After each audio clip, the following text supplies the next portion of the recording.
Hey, moi c'est Nice et je suis ravie de vous accueillir pour cette nouvelle vidéo. Mois de janvier oblige, je vous propose aujourd'hui de revenir en détail sur mes coups de cœur de 2021 et on va dire mes coups de pied du coup, à l'opposé du cœur.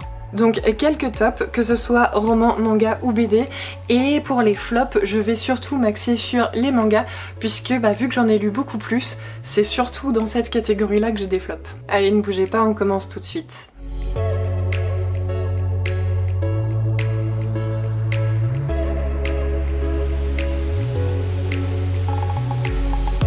Alors pour compléter un tout petit peu cette introduction, je ne vais parler aujourd'hui que d'œuvres que j'ai découvertes en 2021. Donc à la fois des œuvres qui peuvent être sorties en 2021, mais aussi des œuvres qui peuvent être plus anciennes et que j'ai attendu l'année dernière pour les commencer. Pareil, je ne vais pas parler de manga par exemple, dont j'ai lu le premier tome en 2020 ou bien avant. On va vraiment se concentrer sur découverte de l'œuvre en 2021. Allez, on va commencer tout de suite avec les coups de cœur romans. Je vous ai dit dans ma vidéo précédente que j'en avais lu 27 sur l'année 2021. Et bien sûr, ces 27, il y en a 4 qui m'ont particulièrement tapé dans l'œil. Et si je les prends en ordre chronologique, le premier qui m'a fait palpiter le cocoro a été La carte des confins de Marie Replin, publiée aux éditions PKJ. Dans cette histoire, on va suivre le personnage de Kali, qui est une fille qui aimerait bien devenir pirate. Elle va faire la rencontre de Blake, qui est un capitaine justement d'un bateau pirate, et leur histoire va être assez mouvementée et tumultueuse. Sorti cette année, il s'agit du premier tome d'une duologie, et a priori, sur les réseaux sociaux, l'autrice serait en train de dire que la suite serait pour 2022. Wait and see. Je vais aller globalement assez vite sur chacun des livres. Si vous voulez avoir plus d'infos, je vous laisserai en barre d'infos des liens en fait vers soit Livre Addict, soit Sanctuary pour les graphiques. Comme ça, vous pourrez vous faire votre propre opinion en allant chercher par vous-même. Bah oui, si je m'étale et si je donne toute l'histoire à chaque fois, non seulement la vidéo sera hyper longue, et en plus, vous aurez plus de suspense pour aller lire vous-même. Enfin, vous aurez tout dit. Donc il n'y a plus aucun intérêt à aller lire l'œuvre vous-même, quoi. Cet été, j'ai aussi effectué ma première lecture d'un auteur nordique, puisque je me suis attachée à lire Le vieux qui ne voulait pas souhaiter son anniversaire, ou qui ne souhaitait pas fêter son anniversaire. Bref, un titre à rallonge qui veut absolument tout dire. On va nous suivre le personnage d'Alan, qui est un centenaire, enfin un futur centenaire, puisque son anniversaire est dans quelques jours. Il ne le souhaite pas le souhaiter, puisque dans la maison de retraite, il trouve que tout est plan-plan, et surtout, on lui interdit d'aller boire de l'alcool. Je le comprends, le petit Alan. Il souhaite donc fêter ça en dehors de sa maison de retraite. Il va tout simplement échapper à la vigilance de tout le monde et entame alors un périple à travers tout le pays. Bon, je m'emballe peut-être un peu, mais en tout cas, il entame un super périple, il va se faire des connaissances et des amis, et c'est assez rigolo d'aller le suivre dans ses aventures. C'est un roman que j'ai trouvé vraiment très drôle, il se passait presque pas un chapitre du présent sans que je me marre, mais je me marre. Et pourquoi je dis un chapitre au présent? Eh bien tout simplement parce qu'il s'agit d'une construction en double temporalité. Nous allons suivre au présent donc cet Alan, le centenaire, qui est en cavale, et on va, par une alternance de chapitres, suivre également sa vie au passé, et on va voir énormément d'aspects historiques et c'est assez drôle. Là, sur les 100 dernières années, si vous pensez à un événement historique, il y a de fortes chances qu'Alan ait été dans le coup. Ouais. Ça annonce. Et je vais aller peut-être encore un tout petit peu plus vite sur mes deux derniers coups de cœur puisque je les ai lus en décembre, donc vous avez mon ressenti et mon avancée dans mes vlogs de décembre, dans mes vlogmas. Il s'agit de De bons présages de Terry Pratchett et de Neil Gaiman et Gardien des cités perdues de Shannon Messenger. Pareil que pour Le vieux qui nanana, De bons présages a été une lecture extrêmement drôle. C'est vraiment un décalage, un humour anglais que j'apprécie énormément à ma lecture. Et vraiment, ouais, la plume, le duo de ces deux auteurs, franchement, ça a marché complètement sur moi. Dans un autre registre, un peu plus aventure, du coup, Gardien des cités perdues m'a permis de découvrir un univers qui semble riche, qui semble énorme, et juste avec ce tome 1, j'ai été happée directement par l'univers. Comme je vous l'ai dit dans ma vidéo précédente, c'est pas pour rien que j'ai un objectif de me rattraper la publication cette année. Ça m'a vraiment très plu et j'ai très hâte de continuer. Bien, passons maintenant au BD, ça ira un peu plus vite, je n'ai que 3 titres à vous présenter. Vous l'avez vu lors de mon vlog de je ne sais plus quoi, mais c'était pendant le Pumpkin Autumn Challenge, j'ai eu un énorme coup de cœur pour la BD La Licorne. C'est une série qui est publiée chez Delcourt et elle est complète en 4 volumes. Dans cette histoire, donc, nous allons suivre des érudits qui doivent combattre un virus. Bon, là comme ça vend pas du rêve, mais je me souviens que la BD était ultra réaliste, qu'on avait un univers super riche, super fouillé, les érudits étaient assez intéressants. C'était aussi des figures historiques, hein, puisque ça se passe pendant la Renaissance. Donc on a par exemple notamment Léonard de Vinci qui fait une petite apparition, voilà, c'est toujours plaisant. Et tous les personnages qui sont mentionnés, dont on connaît les noms, en tout cas tous les personnages scientifiques dont on connaît les noms sont des personnages qui ont vraiment existé. Il y a des espèces de biographies en fin de volume à chaque fois pour en apprendre plus sur le contexte historique de chacun des personnages, de chacune des personnes plutôt qui a existé, puisque ce ne sont pas que des personnages justement. Voilà, donc j'ai trouvé que déjà le dessin était vraiment époustouflant, l'histoire était très bien ficelée. Au départ l'histoire était prévue en 3 tomes et les auteurs n'ont pas hésité à étirer sur un 4e volume afin de ne frustrer personne, ni eux ni le public. Donc vraiment on est sur un petit bijou en BD. Celui-là je suis pas sûre d'en avoir déjà parlé en vidéo, par contre j'ai fait une chronique sur Insta, donc si ça vous intéresse vous pouvez aussi aller voir. Mais cet été j'ai lu Nous vivons chez nos chats sur les conseils de mon libraire. C'est un roman graphique, donc une BD assez grosse, hein, il y a pas mal de pages et c'est aussi un one shot, donc une fois qu'on a terminé, qu'on a plié la dernière page, l'histoire est complète. Dans cette histoire nous allons suivre un couple qui a du mal à concevoir un enfant et on va partager leur quotidien le temps d'une journée, du réveil jusqu'au coucher, alors qu'ils sont les heureux propriétaires de pas moins de 5 chats. Et vous pouvez me croire, à la maison j'en ai 2 et j'ai 2 chiens aussi.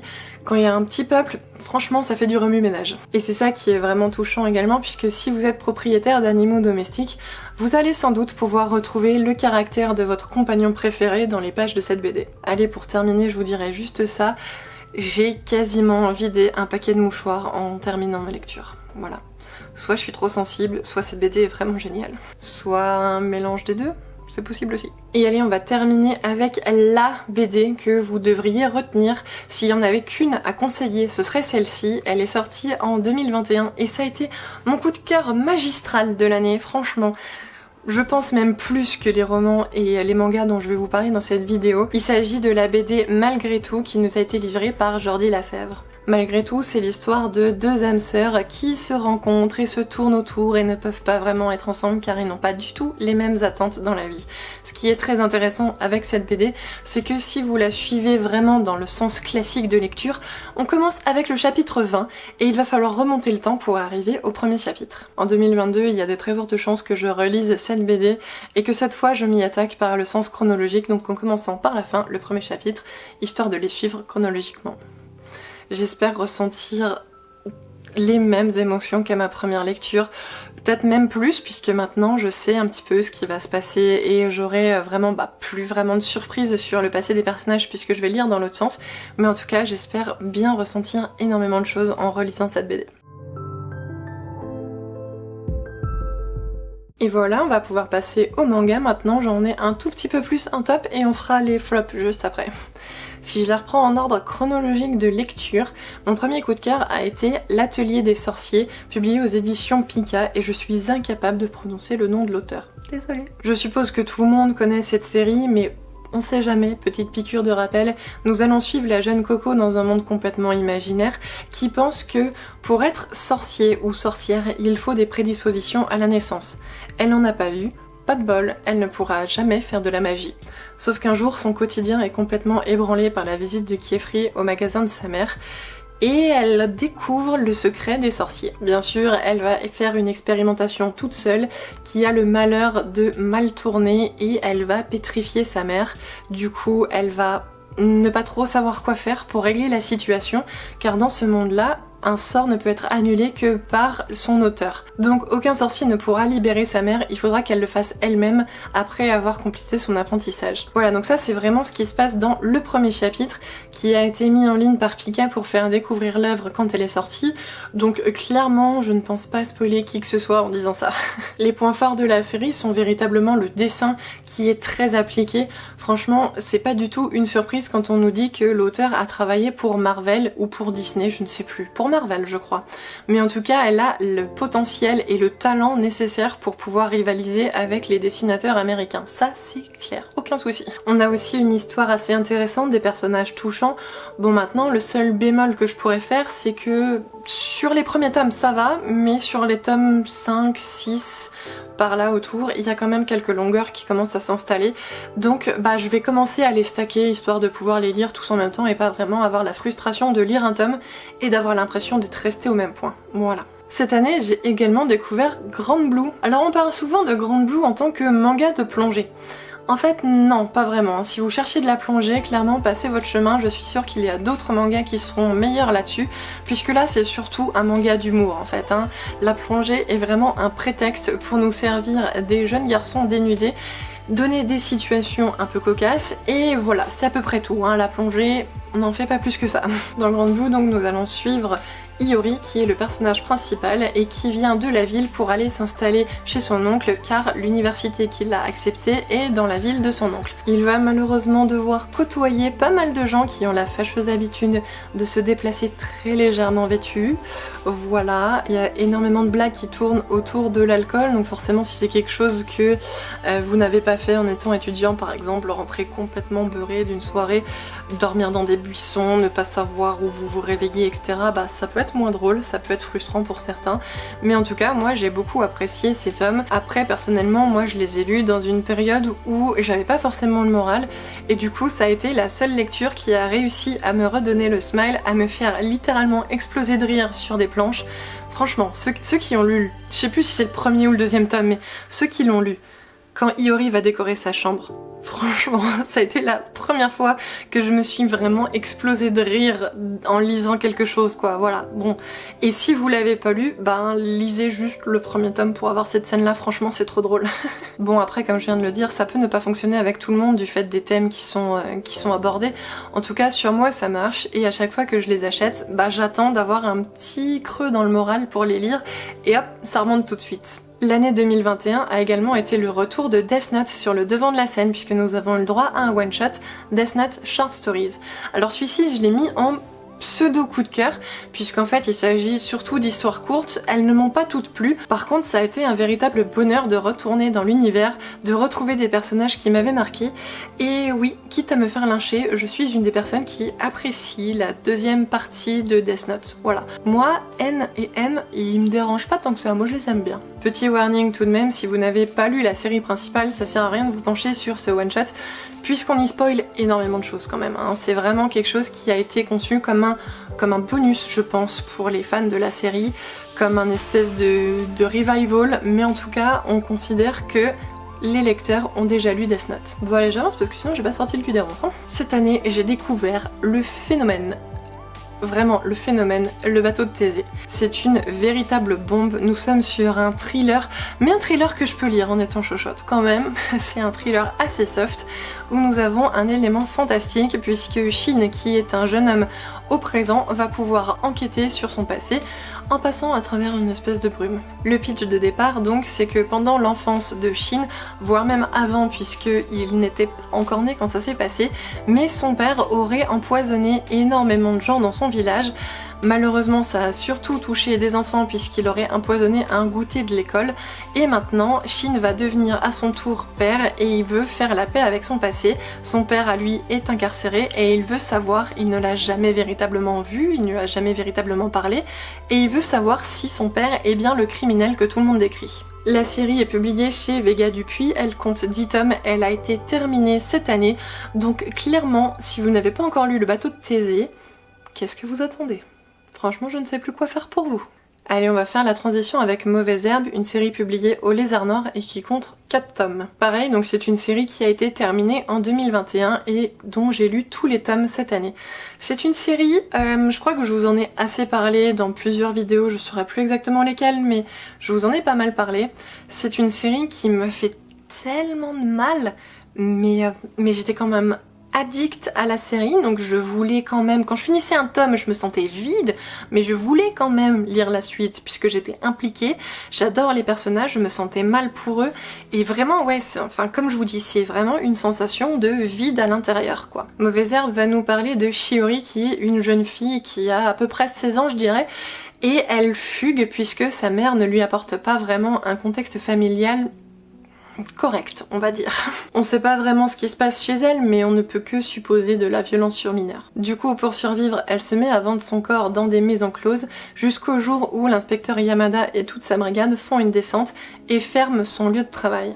Du coup, elle n'a plus aucune ressource, ni financière, ni immobilière, elle n'a plus aucun endroit où passer la nuit, et elle va donc se retrouver à essayer de faire le passage d'inconnu en inconnu, histoire de pouvoir dormir sous un toit. Les volumes de Mauvaise Herbe sont assez chers, ils doivent être à 13€, 13,50€ par rapport à un manga traditionnel, on va dire que c'est à peu près le double.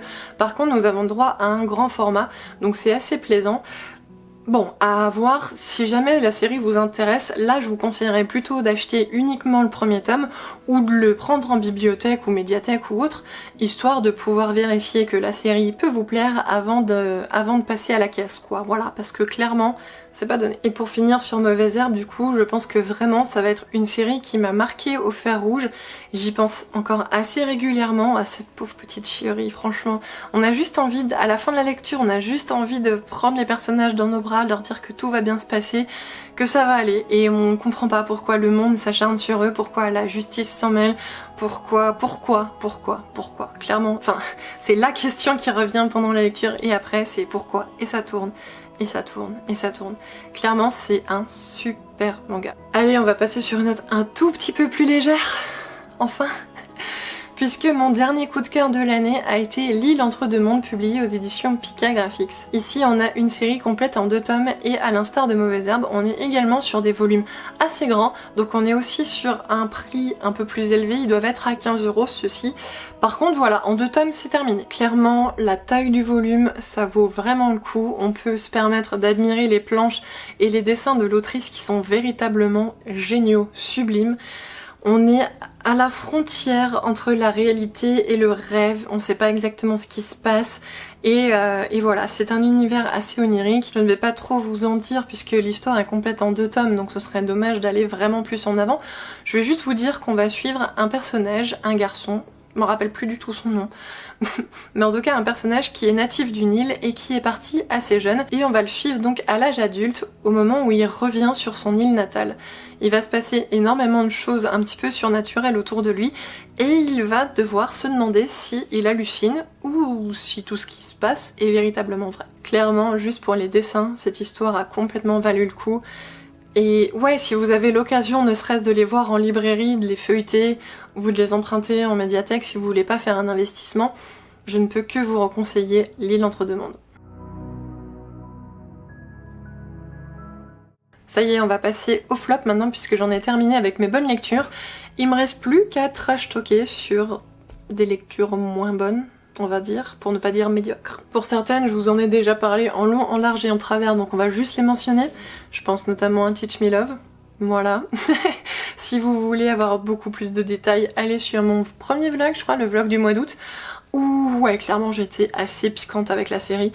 Il n'y a rien de bon à garder, à part peut-être le trait de l'autrice qui est assez joli, les dessins sont assez sympas. Mais voilà, sinon il n'y a rien à garder dans l'œuvre. Pareil pour No Control, il me semble que je vous en ai assez parlé dans mes vidéos précédentes. Ouais, pareil, il n'y a pas énormément de choses à garder là-dedans, quoi. On va s'apesantir un tout petit peu plus sur le bonheur. C'est simple comme un bento de yuzu. Alors, cette série, elle est complète en 2 tomes, c'est chez Nobitobi, et si je dis pas de bêtises, je crois que la série est en arrêt de commercialisation.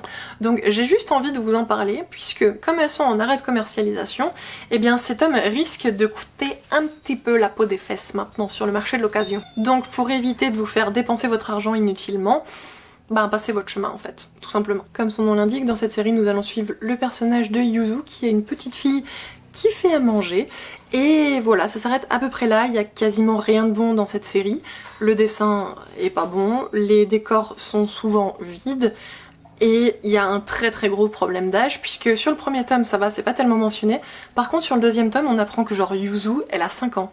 Mais d'où à 5 ans on est capable de faire des bento toute seule, on est capable d'utiliser un couteau qui coupe. Clairement non, il y a un gros problème d'âge au niveau du personnage principal. Pas la peine de tergiverser, 107 ans et j'ai clairement perdu 2 heures de ma vie à lire ces 2 tomes. Bon, je suis peut-être pas au point de demander à ce qu'on me rende mes 2 heures, mais pas loin. Cet été, j'ai également eu une déception en lisant Les Fleurs de la Mer Égée. C'est une série qui est complète en 3 tomes chez Komiku, et clairement, quand on lit le résumé, moi je m'attendais à une notion de voyage, exploration, etc., etc. Dans cette histoire, nous allons suivre 2 filles, une italienne de base et une personne qui vient de l'Empire Ottoman, si je dis pas de bêtises. Elles se rencontrent et la personne qui vient de l'Empire Ottoman veut chercher sa sœur et du coup elles partent toutes les deux en voyage autour de la mer Méditerranée. Alors du coup on parle de Fleurs de la Mer Égée mais clairement ça commence dans l'Adriatique et on reste très longtemps dans l'Adriatique, donc il y a un petit peu de mensonge sur la marchandise. Et en plus bah voilà, on a le premier bateau, enfin on a le premier voyage en bateau qui se passe à peu près correctement, mais les autres bah en fait c'est coupé et on voit juste les personnages agir dans des villes et voilà, ça s'arrête un peu là en termes de voyage. Le seul truc qui peut être positif mais qui moi m'a complètement pété ma lecture, c'est que l'auteur va donner énormément de détails sur tout ce qui pouvait se passer à l'époque, notamment tout ce qui est nourriture. Donc on a beaucoup, à chaque fois que les personnages mangent quelque chose, on a des notes en bas de page qui nous présentent à peu près comment c'était fait, les pseudo-recettes, etc. Mais par contre, bah, ça casse complètement le rythme de la lecture et moi je m'y suis clairement pas retrouvée. Voilà, petite déception, c'est dommage parce que j'aime beaucoup la maison d'édition et c'est la première fois que j'ai été déçue en prenant une série chez eux. Le mystère des pingouins. Série en 3 tomes, pareil, qui est en arrêt de commercialisation comme le bento machin. Du coup, pareil, si jamais cette série vous intéresse, ben essayez de garder votre argent et de les trouver en scan. Clairement, on est sur une série où on est censé avoir un mystère, puisque du jour au lendemain, une ville du Japon va être envahie par des pingouins.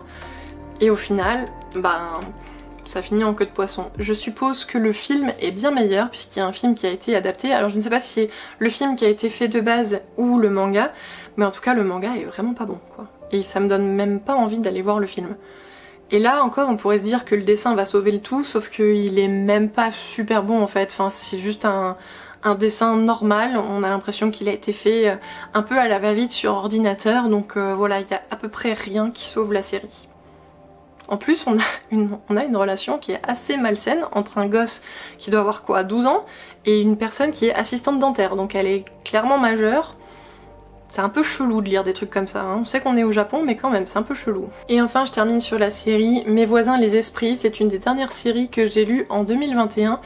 Et j'ai attendu un petit peu avant de me dire est-ce que je la mets dans mes flops ou pas, parce que ouais, clairement c'est pas une lecture qui m'a vraiment transcendée. Au contraire, j'avais un peu des high expectations comme on dit, et ben voilà, c'est tout retombé comme un soufflet. C'est dommage, je sais même pas vraiment ce qui cause ce problème là, peut-être la fin ouverte au final, ou les esprits qui sont pas du tout ceux à quoi je m'attendais. Au niveau du pitch de départ, nous allons suivre donc une jeune fille qui arrive et qui habite dans une maison qui est soi-disant hantée. Et en fait cette maison sert de passage pour faire passer les esprits qui étaient dans notre monde vers le monde des esprits. Une fois qu'ils sont plus utiles, ils sont censés faire la traversée. Et la maison est hantée puisque c'est ce qui sert de passage. Mais enfin clairement on essaie de nous faire monter des mystères. Ça marche pas, ça retombe à côté.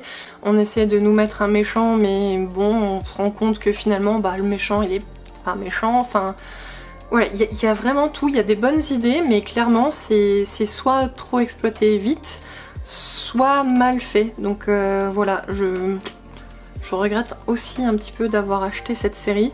Par contre, si jamais elle vous intéresse toujours, il y a toujours une offre qui est disponible avec, je crois que c'est le pack des 3 tomes, puisque c'est une série complète en 3 tomes chez Doki Doki, et le pack fait 2 tomes achetés et 1 tome offert. Donc voilà, si jamais ça vous intéresse toujours, bah autant essayer de profiter de cette offre pour en avoir pour le moins cher possible. Allez, j'arrête mon trash talk, j'ai fini cette vidéo ici, j'espère qu'elle vous a plu. Si c'est le cas, n'hésitez pas à me le faire savoir en mettant un petit pouce en l'air. Si vous avez envie de commenter cette vidéo pour me donner vos avis sur mes coups de cœur ou mes flops, n'hésitez pas à le faire. Vous, n'hésitez pas à me partager également vos coups de cœur de l'année précédente. Je vais vous laisser ici, je vous souhaite une excellente semaine à venir et puis on se retrouve tout bientôt. Allez, ciao!